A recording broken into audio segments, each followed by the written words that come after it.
Karibu mpendwa mtazamaji kwa kufata taarifa habari toka RTNC kituo cha jimbo la Kivu ya Kusini. Kwa mwanzo tuseme ya kuwa baba wa taifa Felix Antoine Tshisekedi Tshilombo aliweza kusimamia mkutano wa haraka kwa ajili ya kujulisha vilivyo namna gani hali ya usalama inaendelea mashariki mwa Jamhuri ya Kidemokrasia ya Kongo. Maelezo na picha.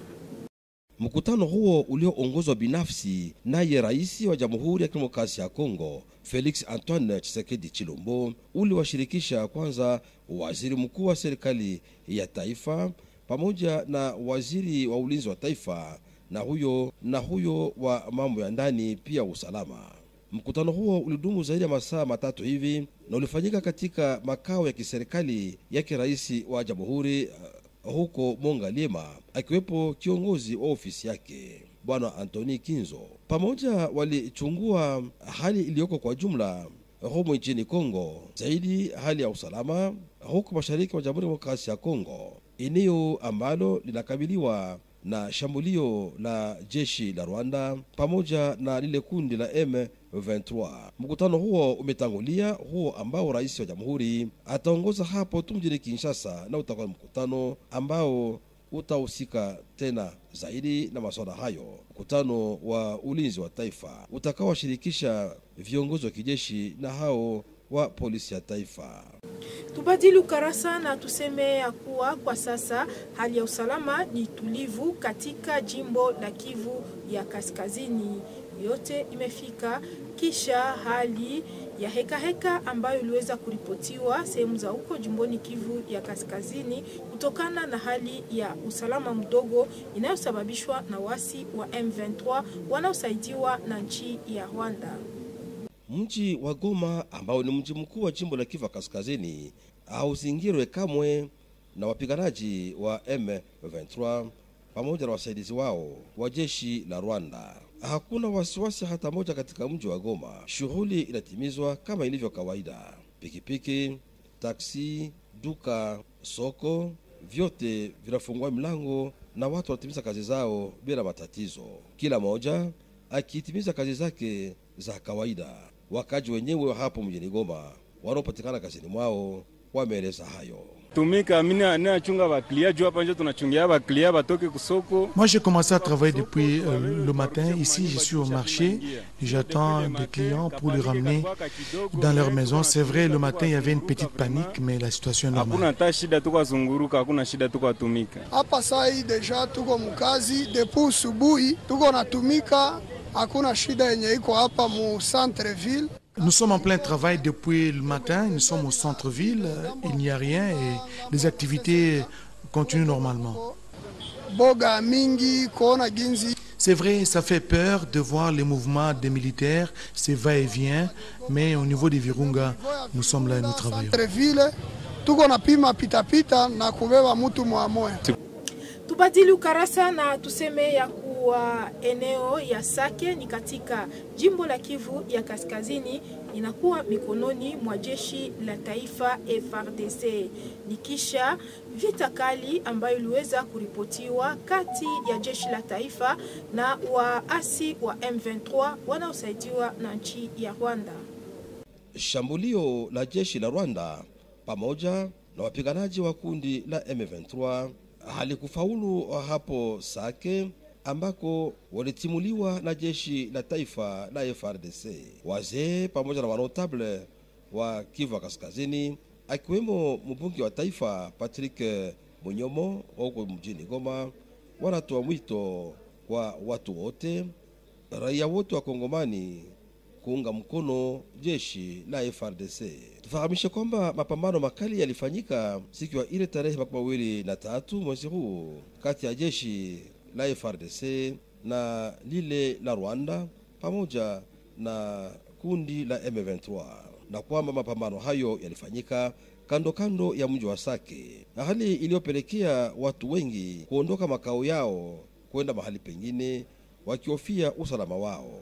Wakati huo basi jeshi la FARDC laendelea kutimiza majukumu yake yote ya kukinga udongo wote wa taifa ya Jamhuri ya Kidemokrasia ya Kongo. Katika hayo mapambano makali, jeshi la Rwanda pamoja na hao wenzao wa kundi la M23 walitimuliwa na jeshi la FARDC pamoja na wazalendo katika maeneo yote ya kando kando ya mji huo wa Sake. Wakati huo inafahamishwa kwamba mji wa Goma upo katika hali ya utulivu. Wakati huo inajulishwa kwamba hali ya utulivu inatambuliwa kuwepo katika eneo lote la mji wa Goma, mahali ambapo watu wote wanatimiza kazi zao za kawaida.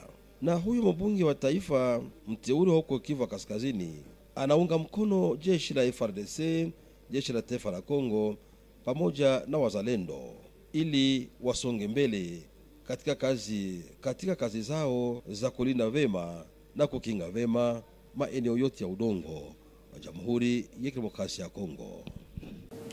Kutokana na hali ya usalama, waziri nchini anayehusika na ulinzi alipata nafasi ya kuweza kuzungumza na mwenziwe wa Afrika ya Kusini. Walioyazungumzia, fateni maelezo na picha. Taifa la Afrika Kusini linahuzunishwa na kuwepo hali ya mzozo, vita. Taifa la Afrika Kusini linahuzunishwa na kuwepo vita vya kila mara katika maeneo ya mashariki mwa Jamhuri ya Kidemokrasia ya Kongo. Alieleza hayo akiwa ziarani mjini Kinshasa. Waziri wa ulinzi wa Afrika Kusini alipofanya mazungumzo na mwenzie waziri wa ulinzi wa taifa la Jamhuri ya Kidemokrasia ya Kongo, ili kuwa siku ya 4 tarehe 23 mwezi huu tunao. Mawaziri hao wawili wahusika na ulinzi walibadilishana fikra kuhusu shughuli inayofanyika na kikosi cha jeshi la Afrika Kusini katika kundi la MONUSCO katika mji wa Beni katika jimbo la Kivu Kaskazini. Tueleze kwamba mazungumzo kati ya mawaziri hao wawili wa ulinzi, Jamhuri ya Kidemokrasia ya Kongo na Afrika Kusini, yenye katika mpango wa uhusiano pia ushirikiano wa kijeshi na wa ulinzi kati ya mataifa hao mawili, Afrika Kusini na Jamhuri ya Kidemokrasia ya Kongo. Waziri wa ulinzi wa taifa la Afrika Kusini alifahamisha kwamba kikosi cha Afrika ya Kusini katika MONUSCO kipo katika maeneo ya tarafa la Beni huko Kivu ya Kaskazini, na ndio maana waziri huyo wa ulinzi wa Afrika Kusini atajelekeza mara moja katika mji wa Beni kwa ajili ya kuzungumza na vikosi vya jeshi la Afrika Kusini ambavyo vimepatikana hapo katika jimbo la Kivu ya Kaskazini. Mazungumzo kati ya mawaziri hao wawili wa ulinzi wa Afrika Kusini na huyo wa Jamhuri ya Kidemokrasia ya Kongo yalifanyika wakiwepo viongozi wakuu wa majeshi mawili, jeshi la Afrika Kusini na jeshi la FARDC. Turudi hapa mjini Bukavu na tuseme ya kuwa katika lengo ya kuunga mkono jeshi la taifa linalokuwa katika shamba la mapambano sehemu za jimbo la Kivu ya Kaskazini, marafiki wake liwali wa jimbo la Kivu ya Kusini wameandamana kwa ajili ya kupongeza FARDC. Raia wa mji wa Bukavu waliandamana siku ya 3 tarehe 23 kwa ajili ya kuunga mkono jeshi la taifa FARDC linalopatikana katika shamba la mapambano. Hao walisema ya kuwa jeshi la taifa linakuwa likitumika usiku kama vile mchana kwa ajili ya kulinda mipaka ya nchi ya Jamhuri ya Kidemokrasia ya Kongo, hasa mashariki mwake ambako siku kwa siku waasi wa M23 wanaendelea kuyumbisha usalama wakisaidiwa na nchi ya Rwanda. Wameomba kwa raia wa Kongomani wote kuleta msaada kwa ajili ya kusindikiza jeshi la taifa ili wawe wenye nguvu na watumike katika mazingira iliyokuwa bora. Iliweza kusemeka wakati wa maandamano ambayo iliweza kuandaliwa hapa mjini Bukavu ili kuunga mkono jeshi la taifa na pia kusindikiza liwali wa jimbo la Kivu ya Kusini Profesa Jean-Jacques Purusi Sadiki na makamu wake Jean-Jacques Lakano katika miradi yote wanayokuwa nayo.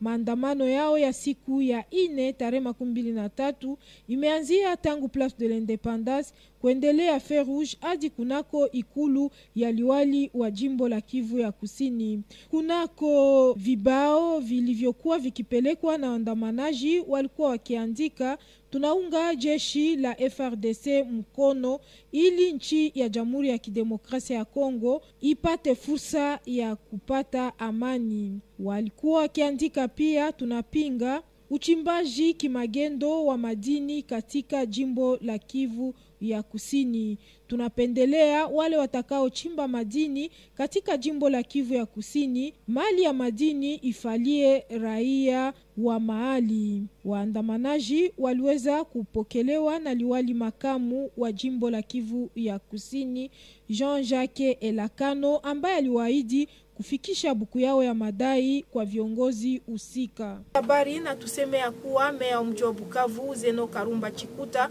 amewasili hapa mjini Bukavu kisha siku chache aliyoyafanya pa Nairobi, mahali ambako alijielekeza kwa ajili ya matunzo. Fateni. Meya wa mji wa Bukavu Bwana Zeno Karumba Chikuta aliwasili hapa mjini Bukavu siku ya 4 tarehe 23 mwezi wa kwanza mwaka huu akitokea mjini Nairobi nchini Kenya, ambako alikwenda kupata matibabu yani matunzo. Alipofika kwenye bandari ya Iusi alipokelewa na wafanyakazi wake wa karibuni, na alisema kwamba punde sipunde taanzisha kazi yake kama kawaida ya maendeleo ya mji wa Bukavu. Shukuru pia Rais wa Jamhuri ya Kidemokrasia ya Kongo kwa kumgaramia matunzo kwenda na kurudi mjini Nairobi, na alimsifu pia liwali wa jimbo la Kivu ya Kusini. Nairobi matunzo ndio mganga anasema inakuwa mzuri, lakini mambo ni ya Mungu. Wakaji watumanie kama Mungu atanipa nguvu ya kutumikia timu hii ni Bukavu. Mpendo mtazamaji, huu ni mwisho wa taarifa habari toka RTNC kituo cha jimbo la Kivu ya Kusini. Asanti kwa kuifanya televisheni kwa chaguo lako, na tukutane wakati mwingine kwa majaliwa Mwenyezi Mungu.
Merci de choisir la télé du peuple pour vous informer.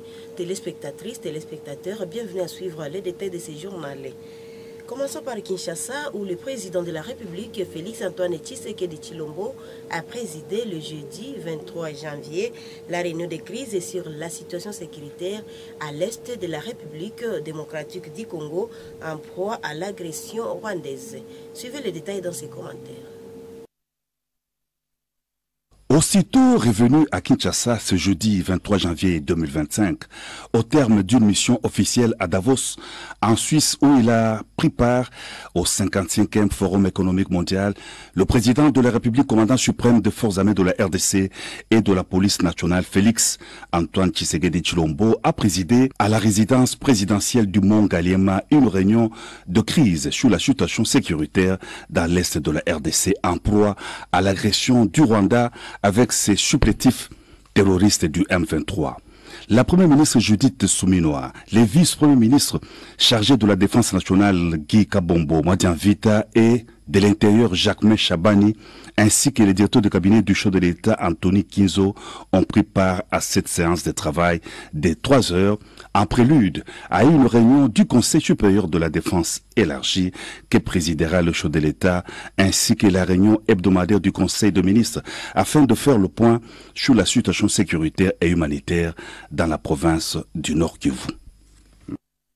Et dans le même chapitre, disons que la situation sécuritaire est relativement calme à Goma.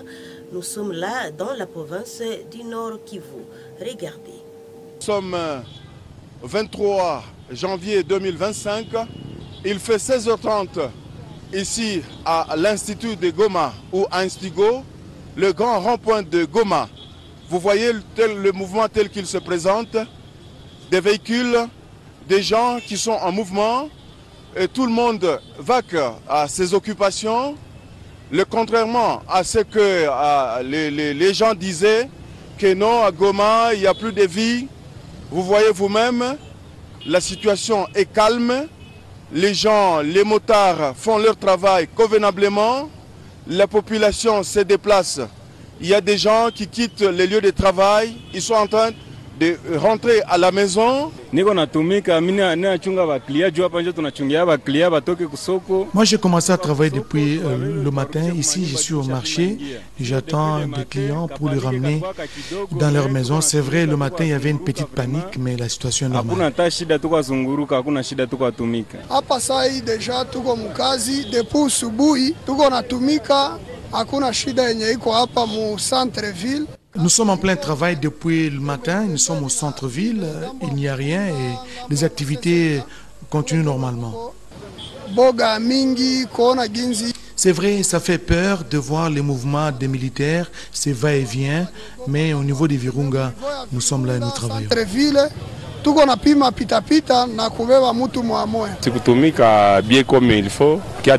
Oui, nous sommes là au marché, nous avons étalé nos marchandises, mais c'est aux alentours de 14 heures que les gens ont pris un peu de panique. Vraiment que notre gouvernement, que l'État congolais fasse son travail. Il fait kazi yake tu kama comme il faut pour que vita ishe. Ile tu ndio ninaomba tu. Restons au Nord Kivu, précisément dans la cité des Sacs, qui est sous contrôle des militaires des forces armées de la République démocratique du Congo. Les détails dans ces images. La situation sécuritaire dans l'est de la RDC reste évolutive. Les combats se sont poursuivis ce jeudi 23 janvier 2025 entre les terroristes du M23 et les forces armées de la République.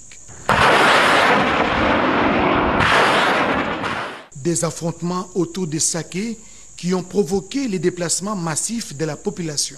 L'armée loyaliste poursuit donc avec sa mission de la défense de l'intégrité territoriale et des traques de l'ennemi jusque dans son dernier retranchement. La peur a changé de camp. Le M23 ainsi que leurs alliés, le Rwanda, essuient des tirs des forces armées de la République et des volontaires patriotes Ouazalendo décidés à en finir avec cette barbarie. À Goma, la ville est restée calme. La population a vaqué librement à ses occupations, comme le témoigne cet élu du peuple, l'honorable Patrick Mouniomo.